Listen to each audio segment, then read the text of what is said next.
Buenos días a todos los que están viendo en directo y los que van a ver esto en diferido. Hoy es domingo 23 de mayo de 2021 y estamos aquí en Villa Mercedes, San Luis, República Argentina, grabando con la ayuda de algunos técnicos esta prédica, dado que, por supuesto, estamos de nuevo en fase 1, no podemos tener reuniones, en fin, todo lo que ya se conoce. Llevamos casi un año y medio de esta pandemia o plandemia, como usted quiera llamarle. Y estamos como si hubiéramos comenzado ayer. Salvo que en todo este tiempo, en este año y medio, se han producido una gran cantidad de infectados y una gran cantidad de muertes aquí en la Argentina y en gran parte del mundo. El manejo de la pandemia por parte del gobierno, tengo que decir que ha sido lamentable. Yo lo califico de lamentable, no solamente yo. Nuevamente tienen que acudir al encierro, a las limitaciones y a la opresión de la ciudadanía porque no se ha hecho lo debido. Recuerdo cuando comenzó la pandemia todos decían había que ganar tiempo porque no estábamos preparados. Bueno, pasó un año y medio y se ve que tampoco estamos suficientemente preparados. Somos uno de los países que más contagios y más muertes tiene por millón de habitantes. Estamos en la línea o por encima de la India, de Brasil, de Estados Unidos, países a los cuales los argentinos somos criticones y decimos, miren cómo está Brasil. Nosotros en realidad en esa cifra estamos peor.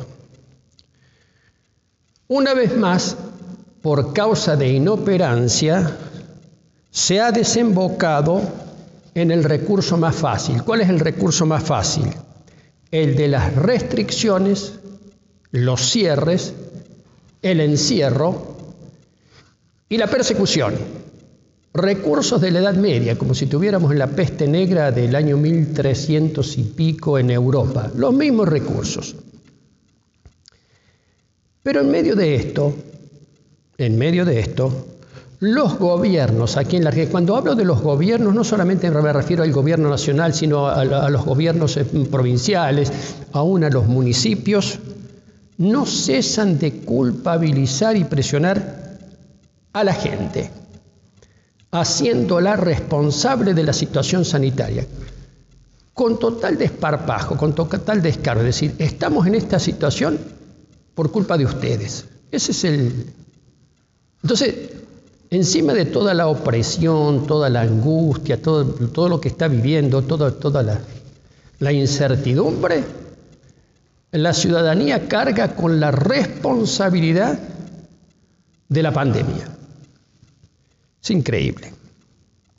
Las escuelas están cerradas, la mayoría de los negocios están cerrados, las iglesias están cerradas, los clubes están cerrados, la vida cotidiana está encerrada, no solamente entre cuatro paredes, sino en la ineficacia y el autoritarismo de los gobiernos.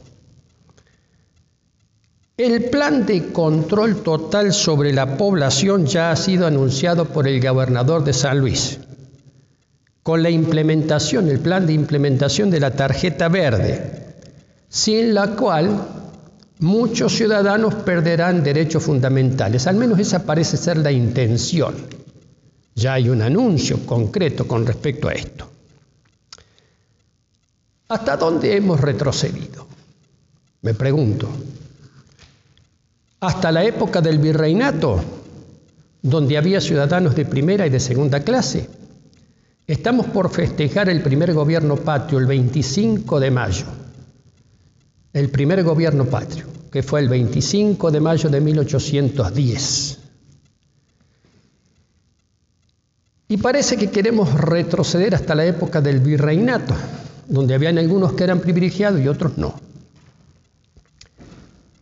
Desde mis primeras prédicas al inicio de la pandemia, estuve reflexionando y transmitiendo que estamos totalmente de acuerdo en defender y cuidar la vida. Totalmente de acuerdo.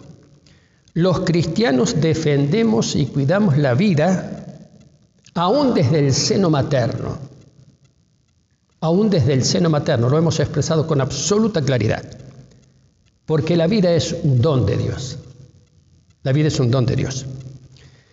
Pero también defendemos con la vida y en forma paralela la libertad y la dignidad.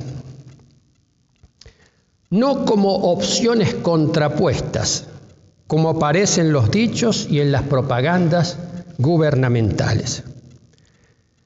No se trata de poner en oposición la vida y la economía, por ejemplo, como si se tratara de una disyuntiva forzosa. O poner en oposición la vida y la libertad como si hubiera que elegir entre una cosa o la otra.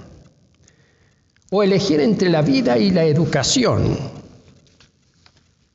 Porque te cuidamos la vida, cerramos las escuelas.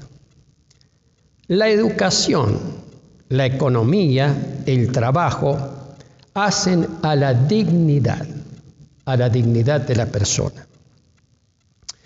Yo quiero hablar de estas tres cosas en esta mañana y transmitirles esto, hablar acerca de la vida, la libertad y la dignidad.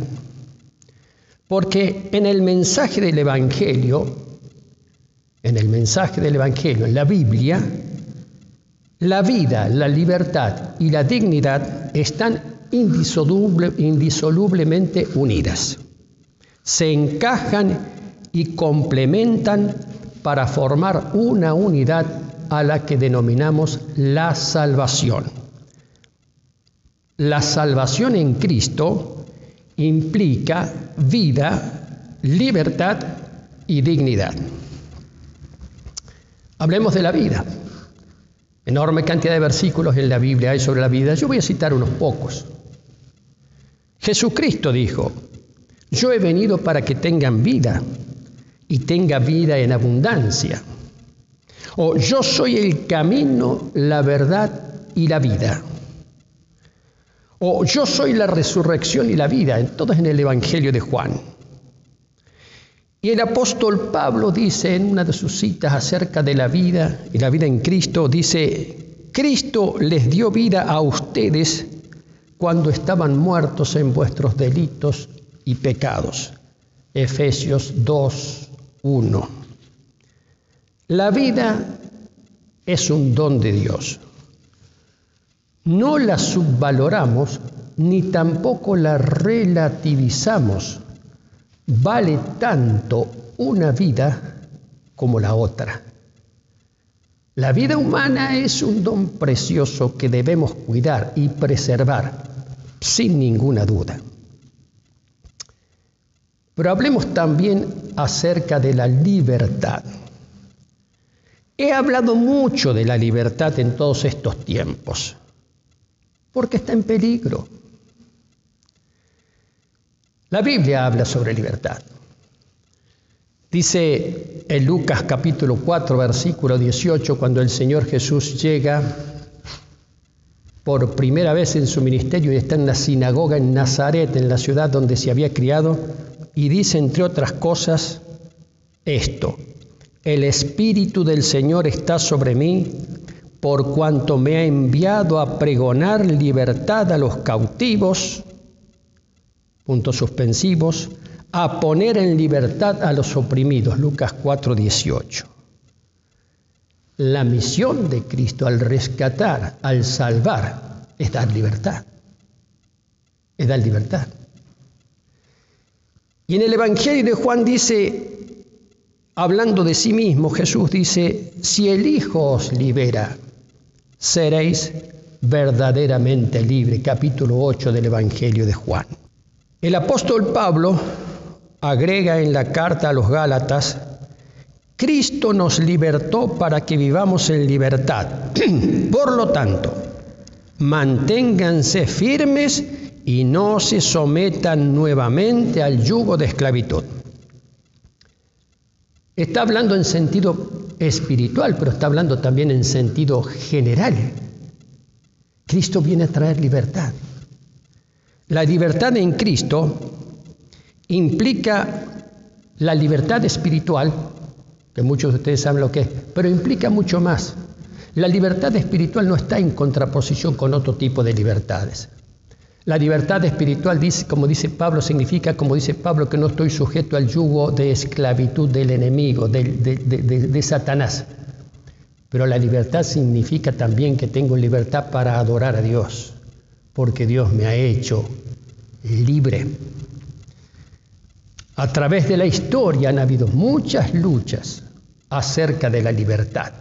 Y precisamente los argentinos vamos a celebrar el 25 de mayo lo que se llamó el primer grito de libertad en la nación que estaba iniciándose. En aquel entonces era un virreinato. Quiero hablar ahora acerca de dignidad, de la dignidad. La dignidad nos hace ser merecedores de algo por derecho propio. Todos sabemos, doctrina fundamental del Evangelio, que la salvación es por gracia de Dios, no por derecho, sino por gracia de Dios. Es una dádiva de Dios que no merecemos. Eso es la salvación. Pero hay ciertas cosas de las cuales somos dignos, y la palabra de Dios habla acerca de la dignidad y de las cosas a las cuales somos dignos. Por ejemplo, el Señor Jesucristo dijo en Lucas capítulo 10 que el obrero es digno de su salario. Es decir, tiene derecho a recibir su salario en pago de su trabajo. No es una dádiva ni tampoco es una concesión graciosa. Es un derecho. En la parábola del hijo pródigo, cuando el joven vuelve a la casa de su padre, luego de haber vivido perdidamente y de haberse gastado toda la herencia, parábola del hijo pródigo, capítulo 15 de Lucas, el joven vuelve a su casa. Y al reencontrarse con el padre, le dice: Padre, he pecado contra el cielo y contra ti, y ya no soy digno de ser llamado tu hijo. La expectativa del joven era poder ser un jornalero, es decir, un sirviente de su padre. Ya no soy digno de ser llamado tu hijo. Pero el padre llamó a sus sirvientes y les ordenó que trajeran la mejor vestimenta y el mejor calzado y un anillo para vestir a su hijo, porque el joven era digno de ello. No cualquiera podía ponerse un anillo, pero él era digno de ponerse un anillo. El apóstol Pablo escribe a los romanos en el capítulo 8 que si somos hijos de Dios, somos también herederos junto con Cristo. Esa es la dignidad de los hijos de Dios. Y la Biblia nos enseña a comportarnos conforme a esa dignidad que Dios nos ha concedido. Así también, como ciudadanos de un país, tenemos una dignidad dada por la ley suprema y a la cual no debemos renunciar. Si nosotros vamos al preámbulo de la Constitución argentina, dice que la Constitución tiene el fin, por ejemplo, de asegurar los beneficios de la libertad para nosotros, dice. los constituyentes, y para nuestra posteridad, asegurar los beneficios de la libertad. Somos dignos de esa libertad por cuanto somos ciudadanos del Estado argentino. Dignidad como ciudadanos y dignidad como hijos de Dios. El hijo pródigo ya no tenía que mendigar, como habían dado mendigando algunas algarrobas para comer, porque no tenía ni qué comer. Había vuelto a la dignidad como hijo. Ya no tenía que mendigar. No tenemos que comportarnos como mendigos. Los creyentes no tenemos que comportarnos como mendigos. No somos mendigos de Dios, ni somos tampoco mendigos en la República Argentina. Tenemos dignidad como hijos de Dios y tenemos dignidad, la misma dignidad tenemos como ciudadanos. La vida, la libertad y la dignidad, mis queridos, son tres elementos fundamentales que en el Evangelio no se pueden disociar. No se pueden disociar. No puede haber uno sin el otro. Pero es que en la palabra del Evangelio y en la salvación en Cristo Jesús, estos tres elementos, estos tres conceptos son fundamentales y son indisolubles: la vida, la libertad y la dignidad. Cristo viene a traer vida, ya lo creo, y Él os dio vida a vosotros, dice, cuando ustedes estaban muertos en vuestros delitos y pecados. Y esa vida implica mucho, implica mucho. Cristo vino a traer libertad. Si el Hijo os libertare, seréis verdaderamente libres. Y Cristo vino a traer dignidad. Si somos hijos de Dios, somos herederos con Cristo, coherederos con Cristo de toda la gracia. ¿Vieron ustedes que en la Biblia, en la revelación, en la palabra profética, en los evangelios, la vida espiritual y la vida natural están unidas? No se puede separar la vida espiritual por un lado y la vida natural, es decir, la vida que vivimos comúnmente, que trabajamos, que comemos, que vamos, que venimos, que viajamos. No se puede separar de lo espiritual. No es que por un lado está lo espiritual y por otro lado está la vida común, por decir así. Cuando Cristo viene a rescatar la vida, la rescata de manera total, de manera completa. Y tenemos que tener en cuenta esto, porque muchos disocian lo espiritual con lo civil, por ejemplo, con lo cívico. No hay tal disociación. Pues el Señor Jesucristo no nos ha salvado para llevarnos inmediatamente al cielo, o no nos ha salvado para recluirnos en algún lugar como los monjes de la antigüedad perdidos allí en la montaña y sin contacto con la civilización. Cristo nos ha salvado para que estemos en el mundo, para que vivamos en la sociedad y seamos sal de la tierra y luz del mundo. Tengamos en cuenta esta bendición, lo que significa la salvación en Cristo. No aceptemos la oposición entre la vida y la libertad, o entre la vida y la dignidad. No están opuestos, están íntimamente relacionados. Quiero dejar esta palabra para que medite, para que reflexione, para que la busque, para que profundice, para que le pregunte a Dios, para que se deje guiar por la gracia de Dios y por la sabiduría de Dios en el Espíritu. Les doy un abrazo grande y los bendigo en el nombre del Señor Jesucristo.